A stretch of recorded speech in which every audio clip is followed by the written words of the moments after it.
Olá e bem-vindos a esta nossa análise. Hoje, a gente vai mapear a verdadeira jornada épica da vida. Vamos sair das regras mais básicas da ciência lá do comecinho e viajar até a evolução fantástica das plantas complexas. É simplesmente incrível pensar como a matéria sem vida conseguiu se organizar de um jeito tão, mas tão espetacular para dominar o planeta inteiro, não é verdade? Então vamos nessa! Para dar conta de entender toda essa imensidão da biologia, o nosso roteiro de hoje está dividido em 5 passos bem lógicos. Primeiro, a ciência e a vida. Depois, a origem da vida. Em seguida, a célula como unidade fundamental. Aí entramos na bioquímica celular e, por fim, fechamos com a evolução das plantas. E já começando aqui com a nossa primeira parte, a ciência e a vida. O nosso passo inicial é justamente entender como a gente estrutura e investiga os mistérios do mundo natural. Sabe, a ciência está longe de ser só um bando de fatos chatos decorados dentro de um laboratório. Pelo contrário, o método científico é um conjunto super rigoroso de processos, mas que é movido por uma característica que é muito nossa: a curiosidade. É aquela busca metódica por responder aos porquês e aos comos de tudo ao nosso redor, tirando a gente da simples contemplação e nos levando para uma investigação de verdade.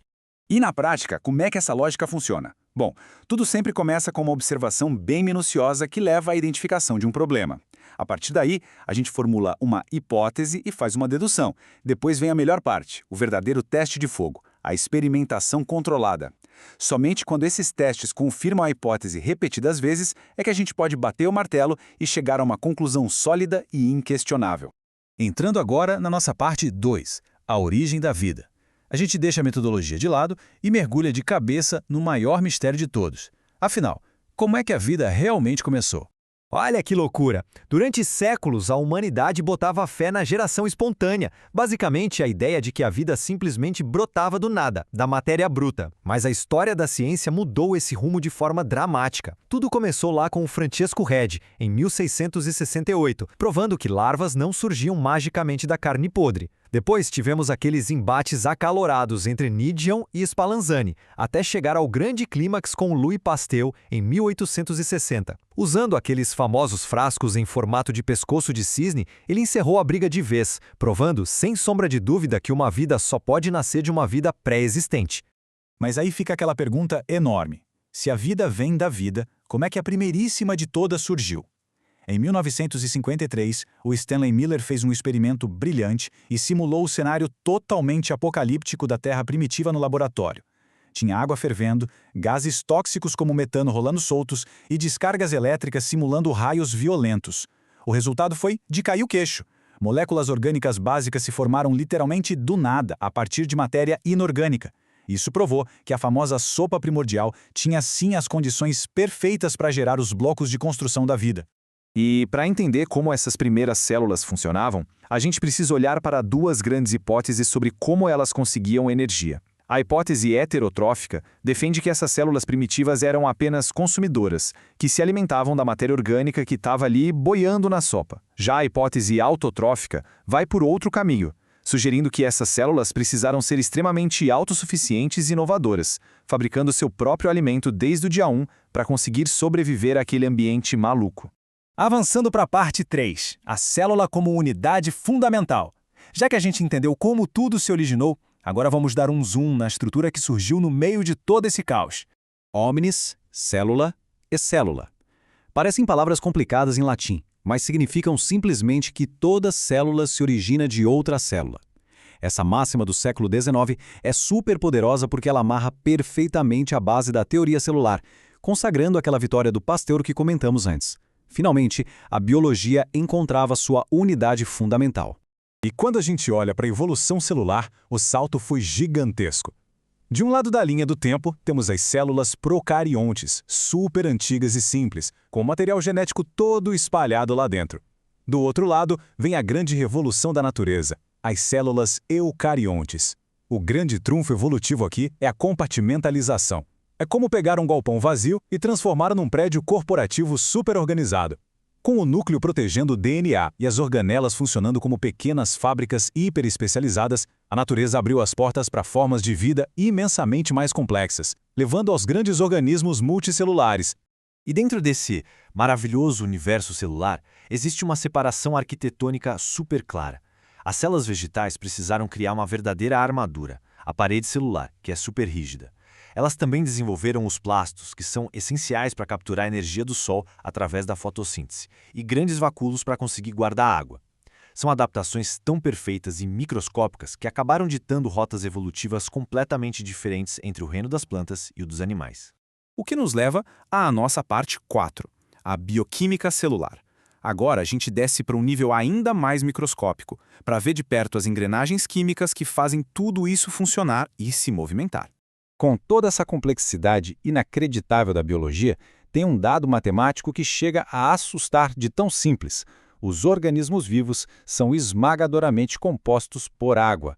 Ela representa cerca de 65% de toda a matéria viva. O restante é moldado por uma combinação muito seleta de compostos orgânicos, como proteínas, lipídios e carboidratos. No fim das contas, a vida é basicamente um sistema aquoso organizado como um verdadeiro milagre. E olha, a água não está ali só para fazer volume de jeito nenhum. Ela tem propriedades físico-químicas formidáveis.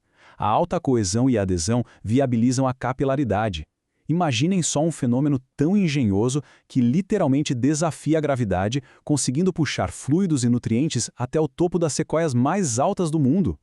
Além de ser um baita estabilizador térmico, a água é o grande solvente universal. É o palco principal onde todo o grande espetáculo das reações bioquímicas acontece. Mas, junto com o ambiente perfeito criado pela água, surge a necessidade de energia. Muita energia. É aí que a glicose entra, atuando como o grande combustível celular do mundo natural.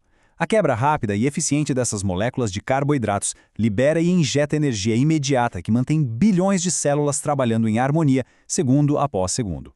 Chegando na nossa quinta e última parte, a evolução das plantas. Vamos afastar o zoom da química invisível e olhar para o exato momento em que a vida precisou ser ousada, se adaptando para dominar territórios totalmente novos e inóspitos. A grande pergunta aqui, que norteia um dos capítulos mais legais de toda a biologia, é: como a vida conseguiu abandonar o conforto protetor da água para arriscar sorte na terra seca? Quando as primeiras algas tentaram fazer isso, as ameaças eram colossais. Elas precisavam lidar com a seca impiedosa que torrava suas células e com a força esmagadora da gravidade que impedia que os seus corpos ficassem de pé em direção à luz. A resposta que a natureza deu a esses desafios foi um verdadeiro espetáculo de engenharia biológica. Para não desidratar, as plantas criaram cutículas serosas impermeáveis e os estômatos pequenas válvulas microscópicas que abrem e fecham para trocar gases. Mas o grande salto de mestre foi o encanamento interno, os tecidos vasculares, o xilema e o floema. Foram esses canais incríveis que venceram a gravidade e permitiram a criação das imensas florestas verticais. E para coroar a evolução, vieram as sementes, extraordinárias cápsulas do tempo orgânicas blindadas para proteger os embriões. Toda essa inovação resultou numa divisão muito marcante no mundo vegetal. De um lado temos as criptógamas, como musgos e samambaias. Elas têm órgãos reprodutivos escondidos e ainda precisam desesperadamente da umidade para se reproduzir. Têm um laço muito forte com o passado aquático. Do outro lado, surgiram as poderosas fanerógamas. Exibindo seus órgãos reprodutivos para o mundo e usando a blindagem super forte das sementes, elas cortaram de vez o cordão umbilical com a água, espalhando-se e dominando completamente até os terrenos mais secos do planeta. E como diz a frase, a biologia trata de tudo que direta ou indiretamente esteja relacionado à existência do fenômeno vida. Das moléculas instáveis forjadas por raios no amanhecer da Terra, passando pela dança química das organelas dentro de uma célula minúscula até a vasta copa de uma árvore milenar. Absolutamente tudo está profunda, lógica e maravilhosamente interligado. O que nos deixa com uma última reflexão daquelas. O imenso livro da evolução nunca é, nem será, um conto finalizado. Ele é um roteiro sendo reescrito ativamente neste exato momento. Ao observar como a vida superou obstáculos impossíveis durante bilhões de anos, como será que o mundo natural vai reagir e se adaptar às transformações alucinantes do nosso presente? A evolução continua, e o método científico com certeza estará lá para nos revelar os próximos capítulos brilhantes da história da vida. Até a próxima!